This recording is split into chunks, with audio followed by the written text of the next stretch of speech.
Hello friend, नमस्ते. मी मयुरी. माझ्या मयुरी किचनमध्ये तुमचं सर्वांचं मनपूर्वक स्वागत आहे. तर आज मी बनवलेली आहे गोडी बटाट्याची भाजी.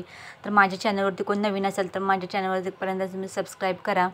आणि यासाठी मी एक कढई घेतली आहे. कढईमध्ये तेल तापून त्यामध्ये मोहरी टाकलेले आहे.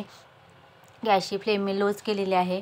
याच्यामध्ये मी बारीक चिरलेला कांदा टाकत आहे आणि अजून याच्यामध्ये मिरची बारीक चिरलेली आणि कढीपत्ता टाकत आहे. अशा प्रकारे हे मिश्रण मी व्यवस्थित ढवळून घेणार आहे.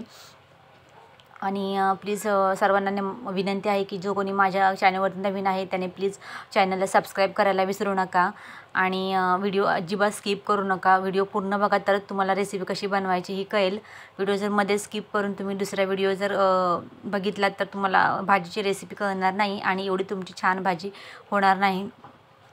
तर अशा प्रकारे मी हे मिश्रण मस्तपैकी ढवळून घेतलेलं आहे. बघितलं तर किती छान. जास्त कांदा करपवायचा नाही आहे, कारण का कांदा जर जास्त करपवला तर भाजीची टेस्ट निघून जाईल. तर अशा प्रकारे मी थोडीशी प्रमाणात हळद टाकत आहे. जास्त प्रमाणात हळद टाकू नका, कारण का हळद जास्त टाकल्याने भाजी कडू होईल. अशा प्रकारे यासाठी मी बटाटे उकडून घेतलेले आहे. आणि नेहमीच्या व्हिडिओप्रमाणे मी नेहमीसारखंच फोडणीवरती कोथिंबीर टाकत आहे, कारण का फोडणीवरती कोथिंबीर टाकून भाजीला काहीतरी वेगळी टेस्ट येते. तर अशा प्रकारे मी जी बॉईल केलेले बटाटे आहे ते बारीक चिरून घेतलेले आहे आणि याच्यामध्ये मी मिक्स करत आहे. तर बटाटे मी जास्त प्रमाणात बॉईल केले आहेत, कारण का जितके बटाटे जास्त शिजले जातील तितके बटाट्याची भाजीला खूप टेस्ट छान येते.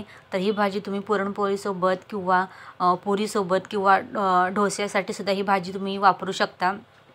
तर अशा प्रकारे हे सर्व झाल्यानंतर मी वरून मीठ टाकणार आहे. मीठसुद्धा मी प्रमाणात टाकणार आहे, कारण का जास्त मीठ पडलं तर भाजी खार होऊन भाजीची पूर्ण टेस्ट जाणार आहे. आणि अशा प्रकारे हे मिश्रण मी व्यवस्थित ढवळून घेतलेलं आहे. तर प्लीज माझ्या चॅनलवरती कोण नवीन असाल तर सबस्क्राईब करायला विसरू नका.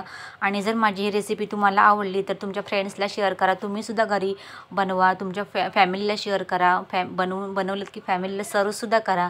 आणि जर तुम्ही रेसिपी बघितल्यावर तुम्हाला जर रेसिपी तुमची छान झाली, माझ्या ट्रिकप्रमाणे जर तुम्ही रेसिपी बनवलीत आणि जर तुम्हाला ती आवडली तर मला कमेंट्स करून नक्की सांगा. आणि अजून जर तुम्हाला बाकी कुठल्या रेसिपी हव्या असतील तर त्याही मला कमेंट्स करून सांगा. मी त्या रेसिपी बनवून यूट्यूबला शेअर करेन. तर अशा प्रकारे जर तुम्हाला हा व्हिडिओ आवडला असेल तर तुमच्या फ्रेंड्सला नक्की शेअर करा, फॅमिलीलासुद्धा शेअर करा.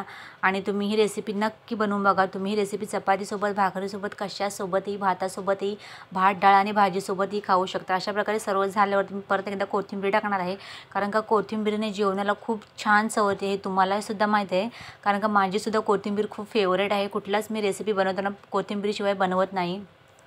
तर भाजी बनवली तर एवढी भाजी छान झाली. ही भाजी तुम्ही वडापावसाठी सुद्धा बनवू शकता. मी जी भाजी बनवते ती वडापावसाठी खूप बेस्ट आहे. तर अशा प्रकारे माझी रेसिपी रेडी झालेली आहे. तर बघितली एकदम मऊ आणि लुसलुशीत बटाट्याची भाजी झाली आहे. बघूनच तोंडाला इतकं पाणी सुटतं. तर मित्रांनो, तुम्हाला जर माझी ही रेसिपी आवडली असेल तर मला कमेंट्स करून नक्की सांगा. मला सबस्क्राईब करा, शेअर करा तुमच्या फ्रेंड्सला, फॅमिलीला. बाय.